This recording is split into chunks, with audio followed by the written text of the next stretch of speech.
पिता के सिर से कर्जा उतारा। 20 की उम्र में शादी कर बन गया था बेटे का पिता। बेटे की चाहत में डरने लगा था स्टंटबाजी से। फुकरा नहीं था निशु देशवाल। बच्चों को देता था स्टंटबाजी से दूर रहने की नसीहत। पत्नी और मां से करता था बेइंतहा मोहब्बत। फिर भी लोग बोल रहे हवाबाजी में गई जान। आइए आपको बताते हैं कि क्यों निशु देशवाल की मौत के बाद पूरे हरियाणा पंजाब में शौक है। क्यों हर घर का बच्चा बच्चा निशु देशवाल की ही बातें कर रहा है। लेकिन इनमें से भी कुछ कह रहे हैं कि हीरोगिरी करते हुए निशु मारा गया। उनके लिए एक जवाब मैं आज देना चाहूंगा, जो उन्हीं के गांव में जाकर हमें पता चला। हो सकता है आप सबको यह पसंद आए या ना आए। निशु 17 साल का था जब उसने यूट्यूब पर वीडियो बनानी शुरू की। ट्रैक्टर तो वो 14 साल की उम्र से ही चला रहा था। घर में उसके पिता के पास केवल 3 एकड़ जमीन थी, जिसमें घर का गुजारा मुश्किल था। और ये बात वो 17 साल की उम्र तक बखूबी समझ चुका था। पिता के सिर पर कुछ लाख कर्ज भी था। निशु समझ चुका था कि 3 एकड़ से वो अपने सपने और मां बाप के लिए अच्छी जिंदगी नहीं बना सकता। पढ़ाई में इंटरेस्ट था नहीं, अब करे तो क्या करे। जहां आजकल के 25-25 साल के बेटा बेटी भी अपने मां बाप के लिए कुछ नहीं करते, वहां निशु 17 साल की उम्र में अपना कैरियर चुन चुका था और 18 तक उसमें सफल भी हो चुका था।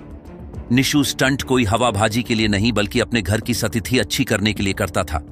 ट्रैक्टर को हवा में घुमाकर सबको डर लगता है, लेकिन भूख रोटी मांगती है और उसे कमाने के लिए हमेशा हद से गुजरना पड़ता है। निशु के मां बाप को जितना बेटे का दर्द है, इतना दुनिया में और किसी को नहीं हो सकता। निशु हमेशा ही उसे चाहने वालों को नशे से दूर रहने की सलाह देता था।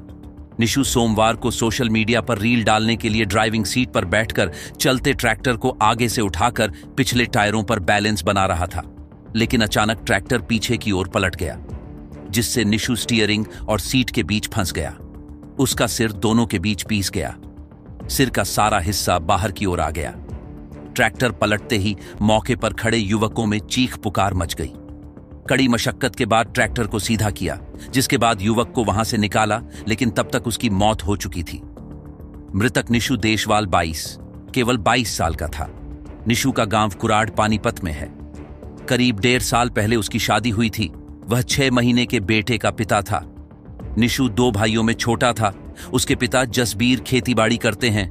मृतक निशु देशवाल के दोस्त गांव कुराड़ निवासी बबलू ने बताया कि वह निशु पिछले करीब 3 साल से स्टंट करता आ रहा था।